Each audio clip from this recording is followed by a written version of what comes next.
Welcome to the Elevated Chat Room. It's your host, Dwayne Malone, and also Mr. Lonzo Jones. Today we have a guest, and Lonzo will tell you a little bit about our guest. Let's go. Yes. Before we get to our guest, we got a topic for you guys today. It's called Brighter Tomorrows, the Transformation Power of Youth Grief Counseling. So we got a special guest with us on today, Miss Lexie Mauldon. She is a therapist, and I'm going to let her introduce herself. Take it over, Miss Lexie.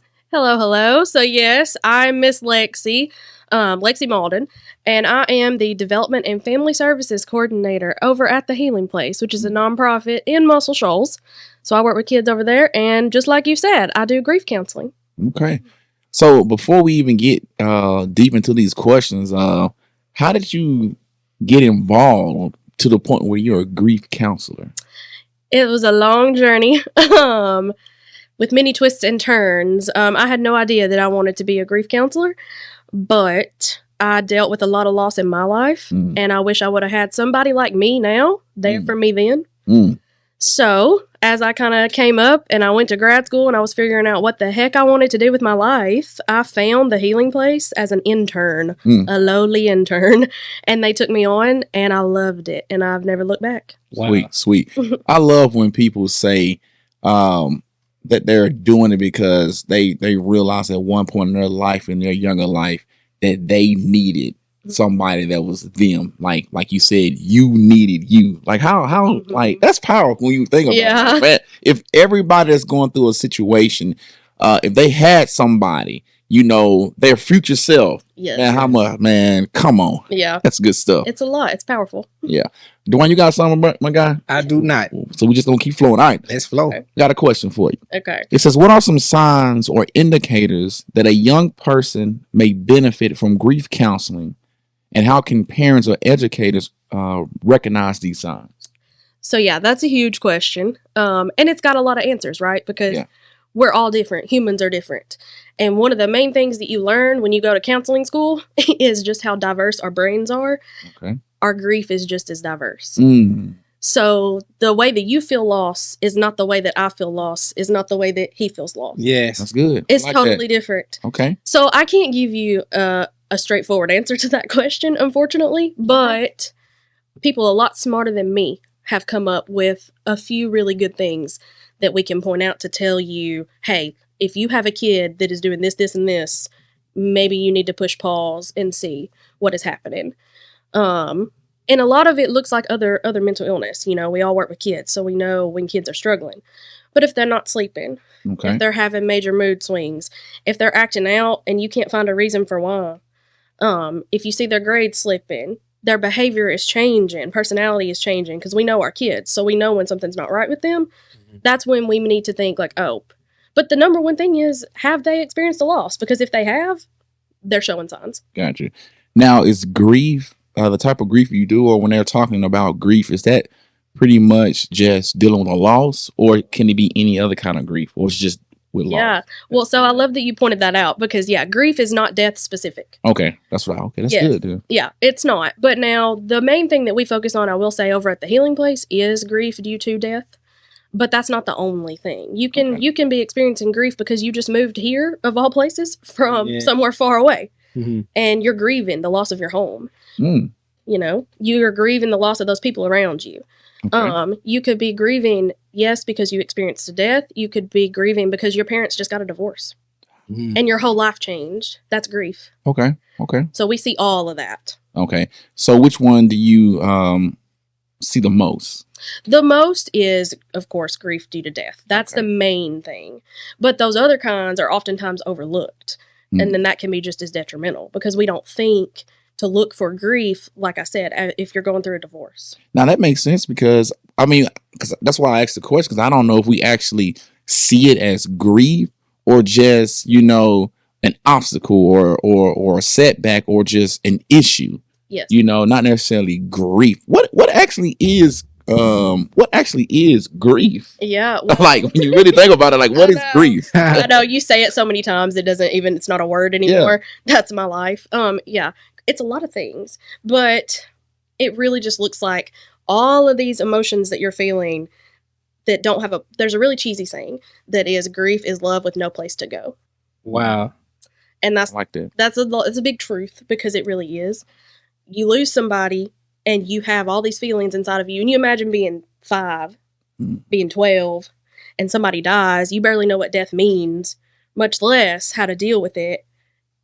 And you don't understand that you're going through grief. You're sad, you're angry, you're disappointed, you're guilty because you're alive and they're not.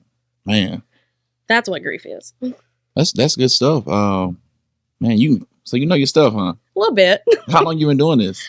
Oh gosh. I've been at the healing place for going on 4 years. Okay. I've been a counselor for a little bit longer than that, but I've been dealing with grief since I was like 3.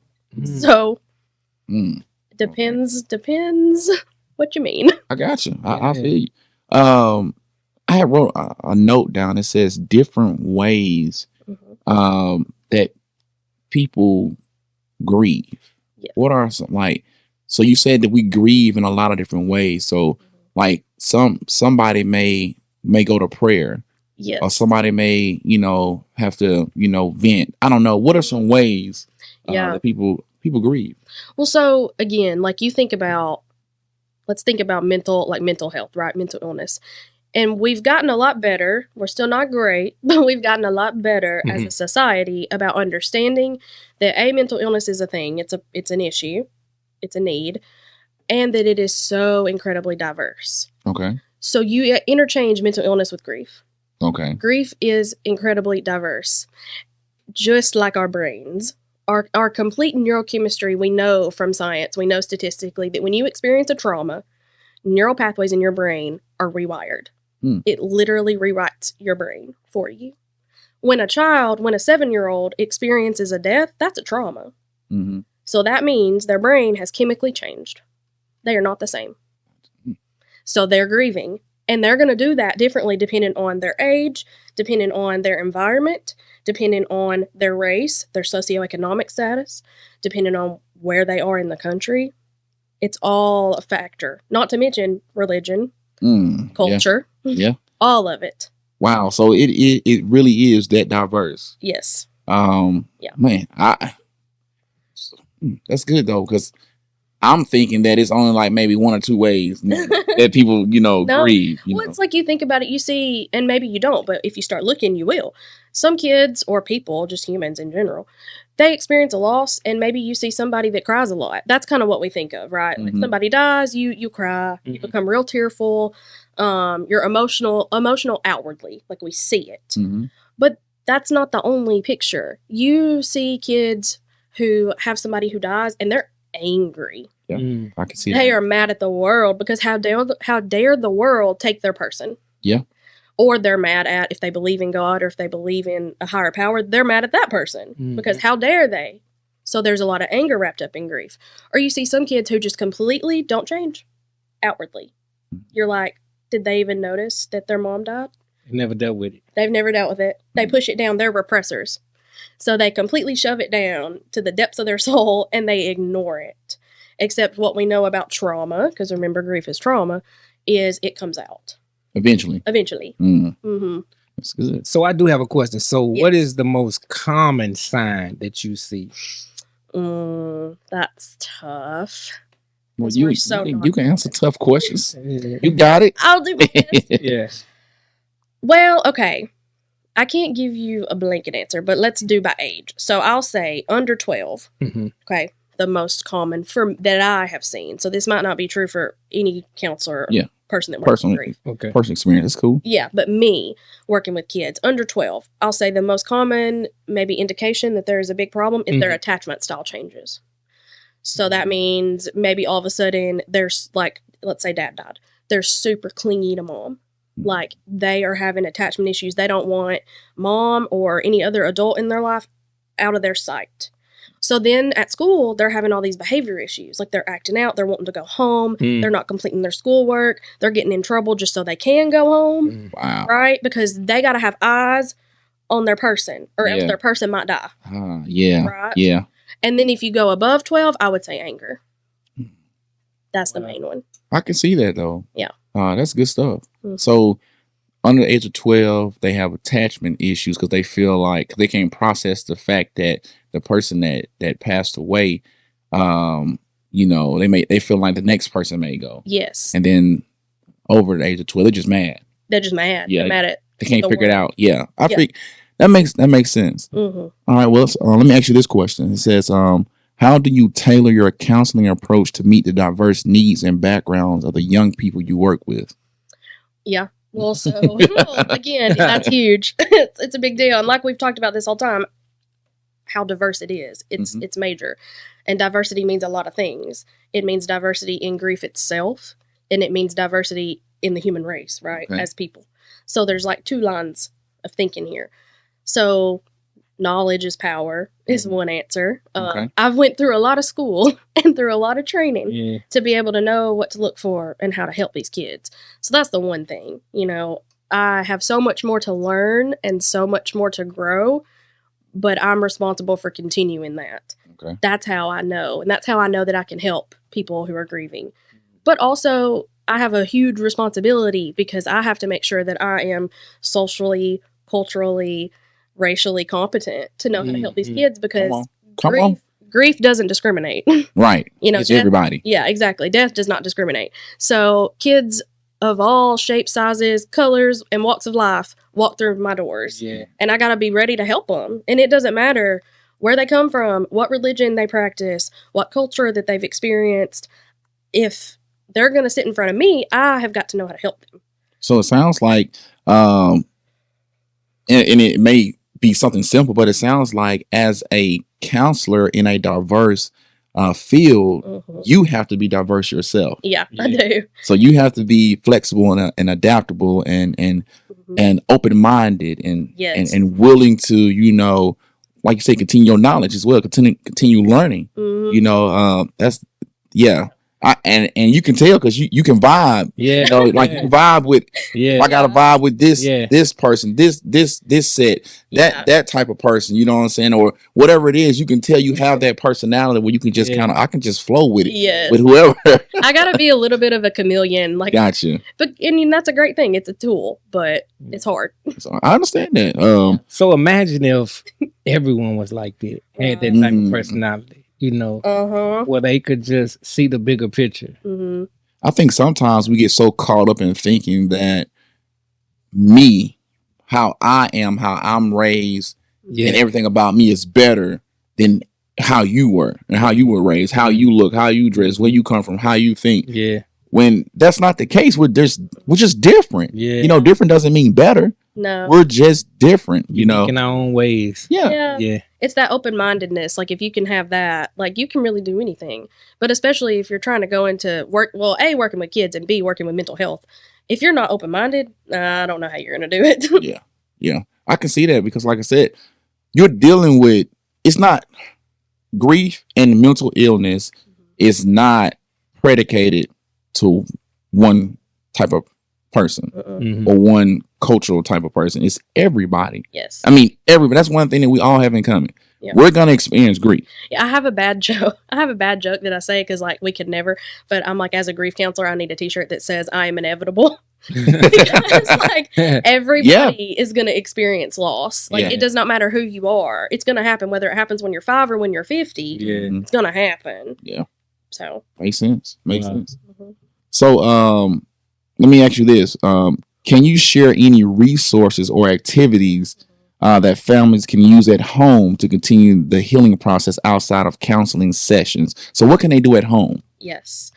So the number one thing that I tell people, because I work with the parents too. Like that's one of the number one things, because I can't get through to the kid if I can't get through to the parent, right? Oh, that's so true. Yeah, and that's tough.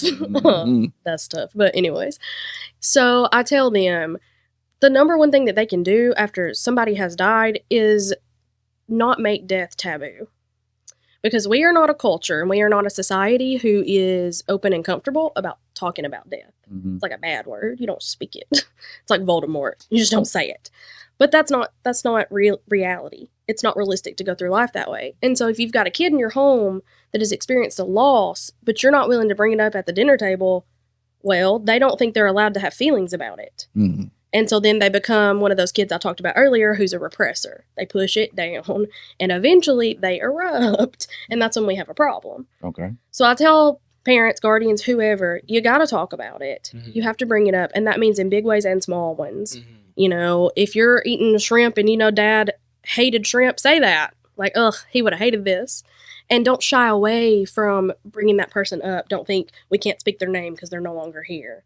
We talk about it and connect as a family in that way. Because if you keep their memory alive, then the kid thinks that it's okay to keep their memory alive. And that's really healing. Okay.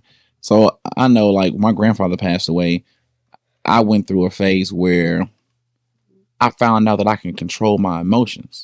Yeah. You know, I found out that, you know, like, I would be like, let's say I'm in the shower, and next thing you know, I'm just crying. But it was tears of sadness. Yeah. And then, like, a week later, I'll pull up in the garage and I'm crying. But this time it's tears of joy. Yeah.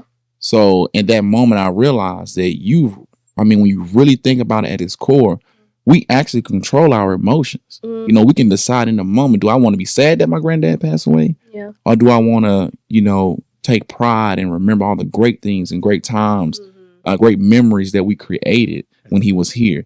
Yeah. And so that was just that was an aha moment for me. It was like, no, you control your emotions. Don't let your emotions control you. Yeah. Well, and specifically the way that I work it out with kids is actually, so it's what you said, but it's not. We can't really control our emotions, but we can control our reactions to our emotions. Okay. Because, like, I'm going to get mad when I'm going to get mad. True. And that's true. Period. Like, it's just going to happen. But what I do possess control of is how I react to that anger. Okay, that makes sense. I control that. And so that's how grief is, too. Like, you can't control that you're experiencing this loss and that it's painful as a kid, as a family, but you can control how you react to it and how you frame the family around it. And that is going to make all the difference to the kid. That's good stuff. That's good stuff. Is there any other thing you would tell a parent or somebody that's going through grief? One more thing that they can possibly do while they're at home. Yeah, well, so one thing, again, I said knowledge is power, but also that. So Google it, like, figure out what you need to look for in your kid to know whether they need to see me. Like, know that grief it's not a mental illness, but it is such a strong indication of if you're going to have issues. And you can look for, like what I talked about earlier, those signs that, hey, this kid is struggling because somebody has died. So but you need to know that. And if you don't know, you don't know. You're not going to know what to look for. So as a parent, we have to educate ourselves as well. Yeah. Be knowledgeable of signs that our kids may show. Mm-hmm. Yeah, I like that. Like, I'm learning. You know, that's what I like about these podcasts, man. Like, the elevated chat room, man. Like, hey, y'all ain't just learning, we learning too. Elevate your mind. Elevate your life. Okay. We in here. Y'all got a catchphrase. Okay, all right. One. Gotta have them, you throw it out there, you know, alley-oop sometime. All right, well, let me ask you this then. What role do you believe technology and social media play in how young people experience and express grief? And how do you address this in your counseling practice? It's a lot. Yeah, social media is huge. Oh my gosh. And it's such a divisive topic. Like, I feel like somebody's going to yell at me when I talk about it. Yeah. Because everybody has such strong feelings about social media. Different angles. Yes. And I get it. But, like, I mentioned to you that I mainly work with teenagers, like, in my personal, like, counseling practice. I work with teenagers the most. I still see the little ones, but mostly teenagers. So that means I talk about social media every day. It's just a reality. Mm-hmm. And what the kids will tell you is that one of their number one frustrations is that the adults in their lives want to pretend that it's not important or that it doesn't matter. Social media is a tool. Okay, a tool for what? For anything, but it's a tool for grief. That's for sure. And people don't know that. It's all about how you teach a child to formulate boundaries around social media. That's the important thing. And that's what I teach kids. Because it's just like anything else. We can't shy away from it. We can't pretend that it's going to go away in 10 years and then we're going to be able to ignore it. Social media is here to stay. True. It is a fact of everyday life. Mm-hmm. And whether you try to limit your kids' access to social media is your own prerogative. But they're going to see it. They're going to have access to the internet eventually. So we can either figure out how to use it as a tool, or we can figure out how it can be a weapon. And I choose for it to be a tool. Yeah. Okay. So that's how I try to teach kids to look at it too. Just like everything else that is on social media, grief is there too. Mm-hmm. There are websites, chat rooms, forums that are designed by kids for kids. And if you don't know that, well, you don't know, but they're incredible. There's a website called Grief Sucks, and it's literally designed by teenagers for teenagers who have lost somebody. Wow. Yeah, it's incredible. It's actually one of my favorite things. And they have a podcast similar to this one that is other teenagers talking about what it's like when somebody dies when you're a teenager and how to handle that. They've got videos. They make really funny memes and TikToks. And again, it's all surrounding grief and loss. And so kids can find that and they can look at it. And so I try to direct them to the areas of the social media world that are good and that can help them. So basically, you're like you said, you're using it as a tool, as something that's going to benefit the kids. Mm-hmm. So there's ways for them to reach out.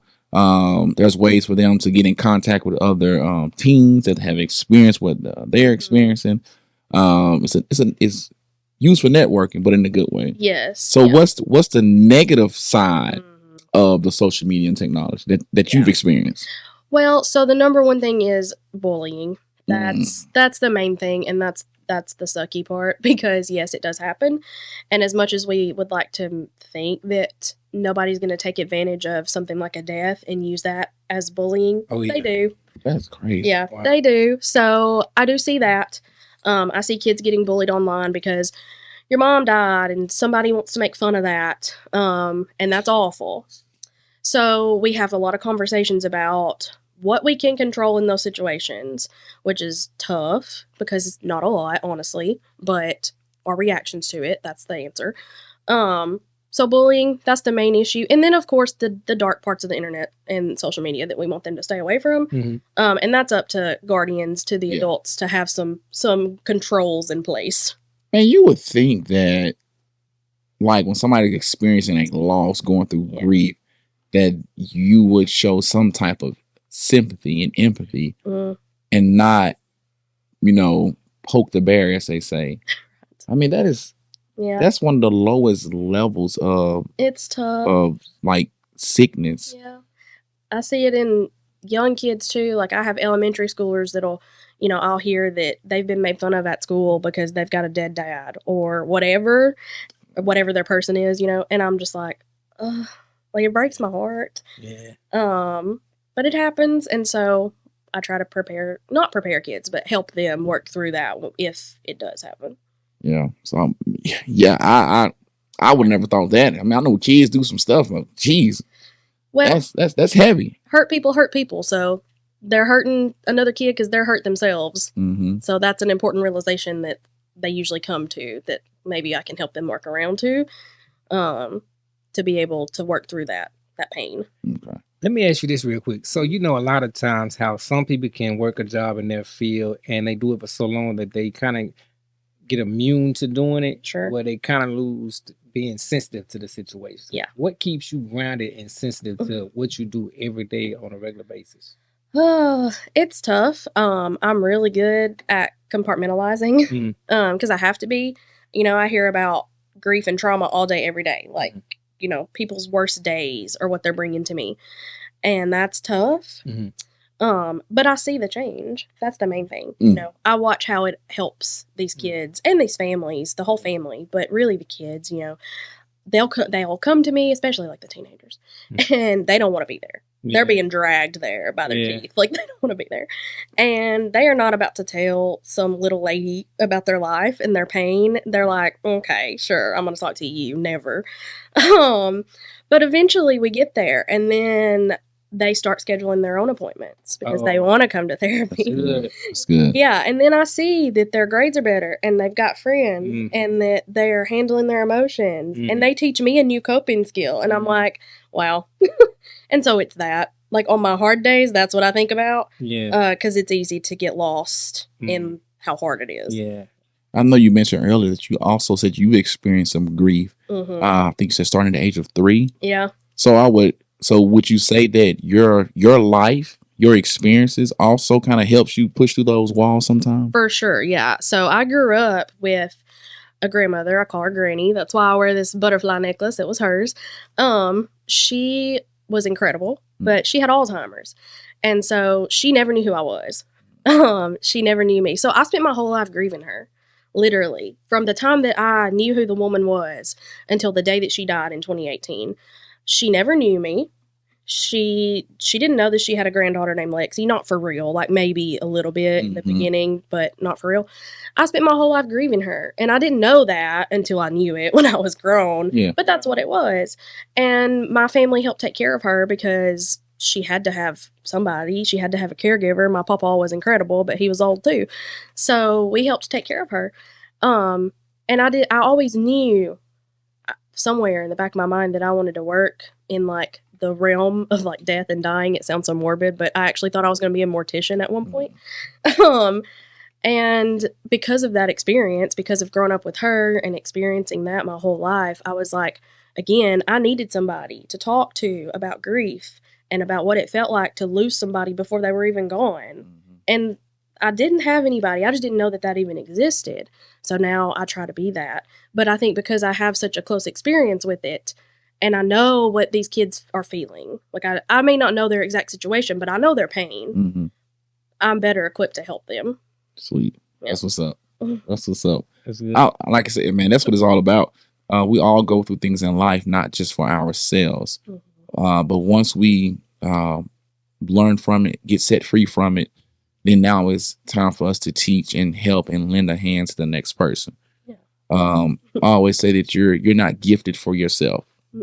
You know, even if you're a musician, you don't just sit at the house and play music for yourself. Right. You teach others and then you go play for others. Same thing with every other gift that we have. So continue to use your gift. I'm going to do my best. It's needed. Yeah, it's needed. And it's even if you never get it, it's appreciated as well. Thank you. Very appreciated. Because like I said, I'm just sitting here learning myself, and it's like, man, like, you know, I didn't really have too many deaths when I was younger. But my cousin passed away last year, 33 years old, and my aunt, we've been trying to get her to go. Like, you can just tell, hey, you need to go to therapy. You know, you can see signs. It's just like you're in your room all the time. Right. You know, just little things like that. Now that since we're talking about it, it just came to my mind. And I'm like, I'm going to get back on. I'm like, hey, aunt, have you went to therapy? Yeah. I can only imagine what it feels like to lose a child. Yeah. My God. Like, that's so different. Yeah. Well, and that's the thing too. Like, you think about what it's doing for these kids, because again, by the time you're aunt's age, like, you've probably experienced more than just this one loss. Like, she's probably lost other people in her life, unfortunately. What if she would have learned when she was a kid how to handle that? What if she would have been in therapy or in counseling for the first loss that she experienced, whenever that was in her life? It sets you up for success in the future, and to be able to know, like, A, therapy is not as scary as we think it is. It's something that I can do and that will help me. And B, like, it gives you your tool belt to be able to handle it in the future. And that's what I want for these kids. I want, when they're your aunt's age, I want them to be able to handle it. Now, when you say, let's get into that. Yeah. You say handle grief. Yes. Have we talked about ways to handle grief? Did we talk about that? Maybe just a little bit, but not a ton. Okay, give us I know you said to talk about it at the table. But that wasn't I don't think that was the exact question. So give me 3 ways that you would recommend any age to handle to begin to handle grief. Yes. And well, Lexie, before you go there too, just because of the subject that Lonzo was just talking about his aunt, in a situation like that, because you probably can pull it all together, in a situation like that, what would you recommend a loved one doing to persuade or encourage someone to seek out for grief counseling? That's tough, because, so I told you sometimes kids are brought to me like literally dragged by their teeth. But like, they're kids though. Yes, but they're kids. But the thing is, therapy doesn't work unless you want it to. Gotcha. Right, unless you're ready. Oh yeah. And that's hard because you have to at least be ready to try. Yeah. You may not be ready to process some things. You may not be ready to talk about certain traumas or experiences, whatever. But you have to at least be willing to try. That's the first thing you need. So somebody might not be ready. Sometimes kids are brought to me and I'm like, they're not here yet. They're not ready. And that's okay. You come back to me when they are, and we'll try again. Yeah. But so that's like the first thing I would say. You have to be ready. But to answer your specific question, so not surprisingly, the number one way I would say to handle grief is, you need to go to counseling. That's the first thing. It's an objective third party, because something that we learn about when people are grieving is they feel like they're a burden to everyone around them. Mm. They don't want to talk about their grief because that's going to make you sad. You know, if I tell you how upset I am that I lost my son, well, that's just going to make you cry, and I don't want to make you cry. Yeah. And kids feel that too, right? Like, they don't want to talk to their mom about how torn up they are about their dad dying, because they see that mom's just as sad as they are. Mm-hmm. So they're going to bottle it up. But if you bring them to me, they don't have any allegiance to me. They don't care if I'm upset. I'm their therapist. That's my job. That's good stuff. Yeah. So that's the first thing I would say. They probably do need counseling. And it looks very different than they think. Sometimes it means they just need to come to our groups, because we do group counseling. Okay. They can meet other kids or other adults. We have an adult group who have experienced loss and be able to be in a room with them. And that's very healing. So that's one.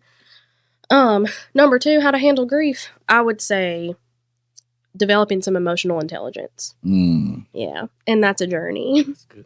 That's a journey, because I like to say that kids and adults are good at the big five: mad, sad, happy, glad, angry. They know those emotions. We know how to feel them. We don't know how to feel betrayed or jealous or disappointed or despondent. We don't know what those words mean. We don't know how to feel those, especially when we're 6. So developing some of that language around emotion allows us to access it when we have a trauma. I like that. Good. It's kind of like you're preparing Yes. for game day. Yeah. It's like practice. I'm at practice, I'm getting my shots up, I'm doing all this, putting all the work in. Yeah. So it's tip off time. Now it's time for the game. So it's the same thing. Yeah. That makes sense. I like that. And a practical application of that is just in your home. Like you asked how parents and even educators, so even in schools, it's using emotional vocabulary, right? So we need to talk about feelings. We don't just shy away from it, especially, and this is like another whole soapbox, so all I'm going to say is, especially with boys, it's okay to talk about emotion. It's okay for boys or male-presenting individuals to feel feelings. They've got feelings too. Yes. We need to make sure that they're okay to access that our kids are used to talking about emotions, because we can't expect them to know how to regulate their emotions if they don't even have the words to describe them. That's good. Yeah. We talk about that, about how, we raise, boys to be strong and tough and to hide their emotions, which, basically strips their voice when they get older. We was talking about that. Yeah, they actually grow up to be men with those same conditions. Yeah. Yes. Yeah. Yeah. Exactly. We have emotionally unavailable men, ladies and gentlemen, and it's bad. Yeah. And it's a product of our own design. We've done it. We're training them in that way. Yes. So yeah, we've got to be aware as parents, like the things, because we're not just raising kids, we're raising adults. So we got to be able to see and recognize in us the things that we're not building up in them. Yeah. So yeah. Yeah. You got one more? I do. So yeah. And then the other thing that I would say, so I talked about not shying away from like talking about death. That also means being very open and honest in an age appropriate fashion with our little people about what that means. Because something that we don't think about as adults is how we phrase the language around death and loss. And it's in the smallest of ways. Like when somebody dies, we say they passed away. Well, we know what that means because we're grown-ups. But a 5-year-old does not know what that means. And then they're scared and they're confused and they don't even know how to ask, but what does that mean? Because they're 5 and they're not at the developmental stage to know to ask that question. But if we say they died, they know what death means. They're not able to understand the permanence of it. They don't get the full totality of what death is, but they have a clearer understanding when we use the right language. And we have to be so careful about that as a world, honestly. Because again, we're not equipping them with the tools that they need to be able to successfully grieve when we don't even use the right language. Yeah. That's good. That makes sense too. Yeah. It sounds like it's so simple, but yet it's not. It's not. And depending on your culture, your religion, it also will, when you say somebody passed away and then they'll ask you, well, did they go to heaven or did they do this or did it? Right. And so that's when you can kind of make it put it on their level, like Yes. you said, so they can understand and kind of Yes. receive it, but Mhm. yet understand that, hey, this is a part of life. Yes, it's a part of the life cycle. Everything dies in some form or another. Mm-hmm. And we teach kids that, but we tend to think that like they're too precious or they're too young or they're too innocent to know what that means. And they're not. Yeah. They're not. Gotcha. You got something you wanted to add, Dwayne? Oh, that's good. All right. Well, let me ask you this question then, Miss Lexie. Yes. All right. So, how do you balance the need for confidentiality with the involvement of parents or guardians in your counseling processes for minors? Yeah. Ugh. Confidentiality is huge. It's the most important thing that I talk about with kids, parents, with anybody, with any client of mine. But man, is it touchy. Especially when you got parents involved or guardians, what have you. So yeah, the number one thing that I do with a kid, no matter what their age is, right? It doesn't matter if they're 4 or if they're 18. Okay. When they come to me is I have an ethical obligation to explain confidentiality to them. They've literally got to have informed consent. They got to know what those rules are. And so I put it in age-appropriate terms. But, I explain to them what confidentiality means. And that means, hey, what happens in here stays in here. Okay. For little kids, I tell them that the words stick to the walls like glue. They don't go anywhere.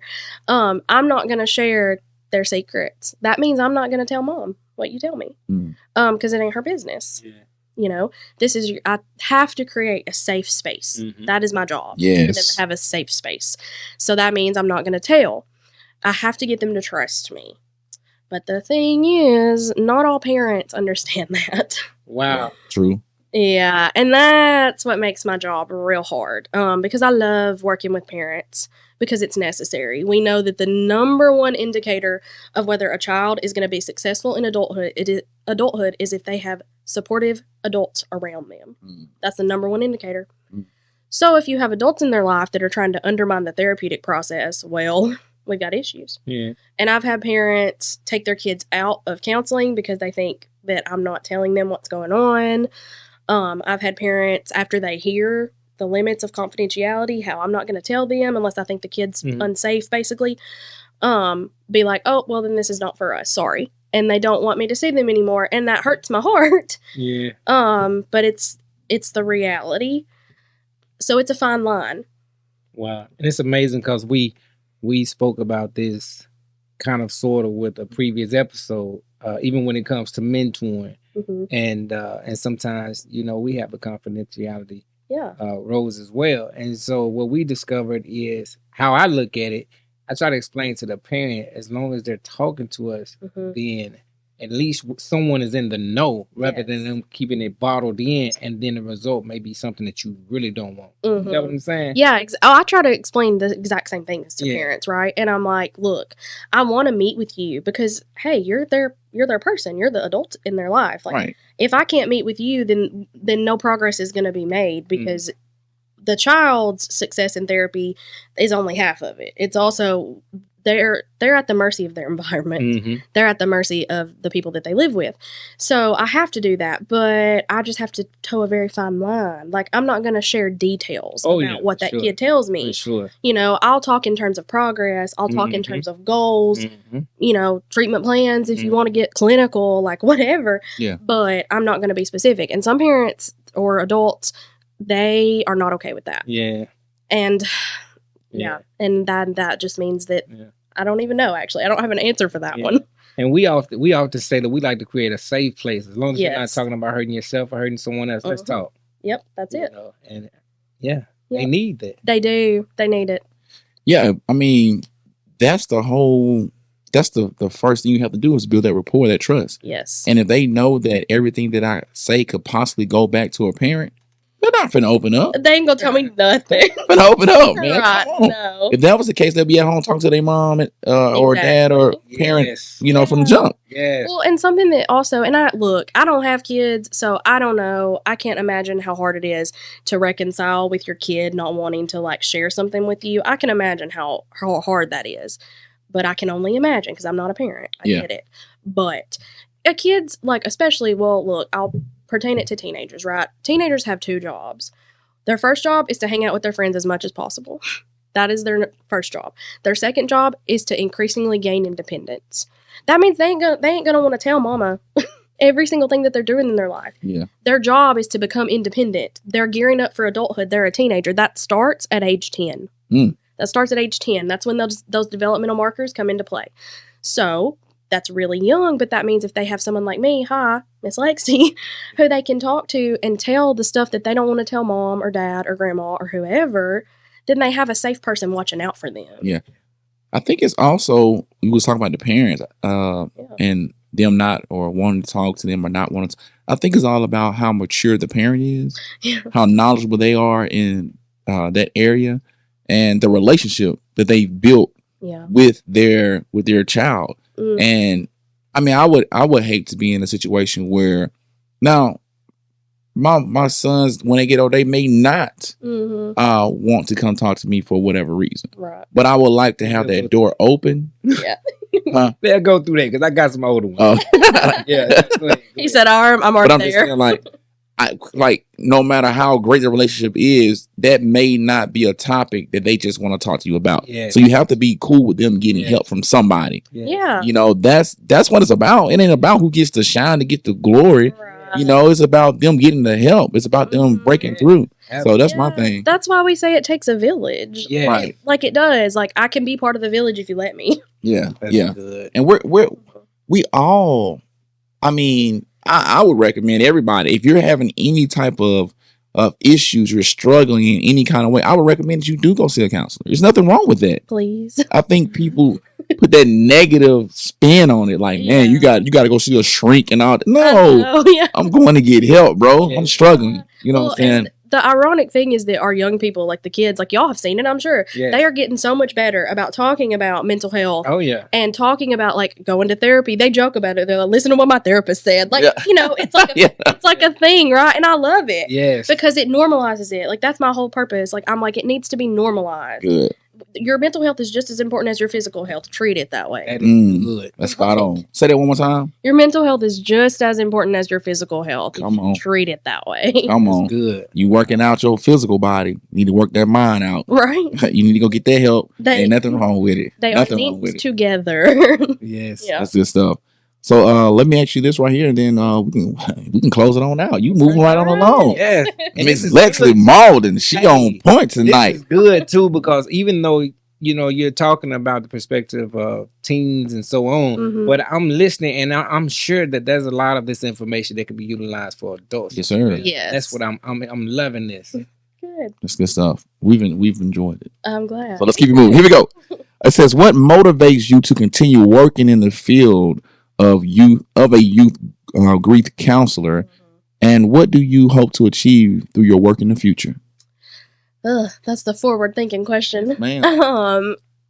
What keeps me doing it? Well, the easy and hard answer is the kids, right? Like, it's seeing that change, because it's a slow process, but I get to see the results. Mm-hmm. You know, I see these kids open up. I watch them go from not being able to literally even sit down and talk about their day, much less their feelings. Mm-hmm. I see them like being so you're okay. I see them being so unwilling to trust me, like that it's crazy. Like I see it in their eyes. Like, I'm never gonna speak to this lady. I'm gonna sit in silence. Yeah. Like, yes. Like they're testing me, and that's fine. I love a challenge. Until eventually, like I chisel away at them, and then they start opening up, and they tell me things that they're going through, and then they tell me like what they're afraid of, and they share their feelings, and I'm able to help them, and then they come back to me, I don't know, months later. I've had a client come back to me a year after we terminated, so I wasn't seeing them anymore, and just be like, hey, I just wanted to thank you. Mm. You know, it's like it's a teenage girl, and she's like, you're the reason I'm here. Wow. Like, you kept me here. And I'm just like, okay, I'm going to go cry now. Yeah. Like, I'm going to go in my office and cry. But that's why. Yeah. You know? So the success stories that you get. Yeah. Let me ask you this then. Mm-hmm. So which one motivates you more? When you have that breakthrough and that success, or when you don't? Or when one, where you Yeah. you feel like you dropped the ball, or you just didn't, you didn't reach them where you felt like you should have reached? Which one motivates you more? Oh gosh, both. I've dropped the ball so many times. Every counselor has. If they tell you that they haven't, they're lying. Because it happens. And it terrifies me. It terrifies me. And it's heartbreaking. And it does make me want to keep trying. Because like I said, I do like a challenge. I'm not one to shy away. But that's hard. And it really, I've questioned it before. I've been like, should I still do this? Do I still have it? Because they just walked out my door and they're never coming back. Yeah. But then again, I get another girl or person, teenage girl maybe, in front of me, and I do make that connection. Gotcha. And it makes up the difference. So it balances out in the end. It balances out, yeah. I know I've come across some kids where it feel like, you know, you giving them your all. You laugh. And it's like, you talking to them, you know, you're around them, you're helping them. It's just like, bro, you just don't get it. No. And they're just not ready. That's the thing. Like, there are no bad kids. They're just bad situations. You know, they're a product of their environment most of the time. And you can't fault them for that. Like, they only know what they've been taught. They only know what they've been able to observe through their home life or what's going on in the world around them. And we can't make them the villain in their story, because if we do that, then we can't help them. But sometimes they're just not ready for our help. Okay. And we got to play the waiting game. So it's just, you know, they want the help. They need the help. It's just bad timing. Well, and yes, it's just bad timing. And also, like, you have to think about it. You've heard of, like, Maslow's hierarchy of needs, right? Like, at the bottom is, like, water, food, shelter. And then we get into things like friendship, love. And at the very top is, like, self-actualization. That's what it's called. So reaching, like, self-acceptance, right? Yeah. Well, there's that, but kind of, like, for life. So sometimes kids are brought to me and I'm like, they're still experiencing a trauma. Like, I can't address their grief because I first have to get them to a place to where they can even function day to day. So I can't do grief counseling with them, but what I can do is just give them support. So we also have to learn to meet kids where they're at. Okay. Because they're not always ready for the help that we think we want to give them. We have to figure out what help they do need. Sometimes it's not us. Sometimes it's someone else. Maybe I call y'all and I'm like, hey, they need to come to Jump because they're not ready for me, but they just need some support here in this space. And eventually they'll grow to be ready. We can definitely tell the passion in what you're doing and your heart that's in it. And we love connecting with people that that's in the field that they are in, but yet they have a heart to go along with it. And so that means a lot to us. And then we will say too, you know, she comes and help over here to Jump sometime to her services, you know, so we're just grateful for that. The kids love you and we appreciate you so very much. And is there anything that we haven't covered that you would like to say, or anything? I mean, anything. It's a conversation that could last for days, obviously. No, go ahead. No, I appreciate you guys. You mentioned that I come to Jump, like, and I love it. I love every single thing that you guys do here. Thank you. I told you earlier, I promote y'all all the time. I'm like, have you been to the Rescue Me Project? You need to see it. Like, you need to see their game room. It's the coolest thing I've ever seen. Oh my gosh. Like, I love it. Appreciate you. Yeah, no, I think that what you guys do here is incredible. Thank you. It's important. And I see the kids out in the community and the way that they get the support that they need here is some kind of incredible. So you guys are doing it too. Thank you so much. Yeah. So, okay, here go another question. So how important do you believe it is for us all to work together like that? Not just the Healing Place, the Rescue Project, the Jump, but like getting involved with like other nonprofits to really to see the broader picture, I guess you would say, and to bring it all together for one common goal, if that makes sense. I think it's the most important. Like, that's what we should be doing. Like, that's our purpose, right? If we're in this field, it's because we're trying to achieve something like that. You know, we don't do it for the money. That's for sure. Oh, yeah. We're here because we care. So that's I know. So that's the thing. Like, and if I don't know, if we can figure out those avenues to work together instead of trying to compete with each other, like, that's what we need to do. Because the more access that the kids have to us in various different ways. Again, the bigger the village that they have. That's good. And they need their village. Yeah, that's good. I agree with you on that. Because it's like you just said, though, it's like if we can help in various places. Yeah. So, 10, 15 organizations come together like, hey, we're doing this. hey, you guys, and we can help you guys with this. You guys come over, and we all kind of, you know, mix and mingle together. So now we're touching more lives. More kids are being exposed to more mentors, more people that actually care, more people that they can see sacrifice. Because sacrifice is the ultimate sign of love. You show me somebody that's not sacrificing, I can question their love. But as long as I see you sacrificing, oh, I know you love what you're doing and you love that person you're sacrificing for. So when these kids see that from more people, and then they see us out in the community, but I've seen kids out in the stores, they come up and, you know what I'm saying, act like, you know, I'm the greatest thing in the world. I'm just like, man, I'm only giving you like an hour or 2 hours a week. Yeah, I know. But it makes that big of a difference. Yes. Because they see something different. Absolutely. Come on. Yeah, exactly. They see somebody that's on their side. Yes. And you would be shocked. Well, we wouldn't, but some people would be shocked about the amount of kids that don't have anybody on their side. They don't have anybody rooting for them. And that's the main thing. Like, we have this really cheesy saying in therapy, and it says the therapeutic relationship is the vehicle for change, which is just a fancy way of saying that, like, all of these theories and fancy words and schooling that I have don't mean nothing if I don't make a connection with my client. Yes. If I don't build that rapport. Like, that's the number one thing that I'm giving them, is I'm being a supporter. I'm being that safe space. Again, that's what we all can do, though. We all can kind of take a line from that book and be the vehicle for change for these kids. Sweet. So, so since she's here on behalf of the Healing Place, yes. How do people get plugged in? And I heard you said that y'all offer services to adults too. Yes, we do. So if you don't know, the Healing Place, we're a nonprofit. We're located in Muscle Shoals, Alabama. And our main thing is that we offer grief support and education to children and their families. And families include adults. Oh, yeah. You know?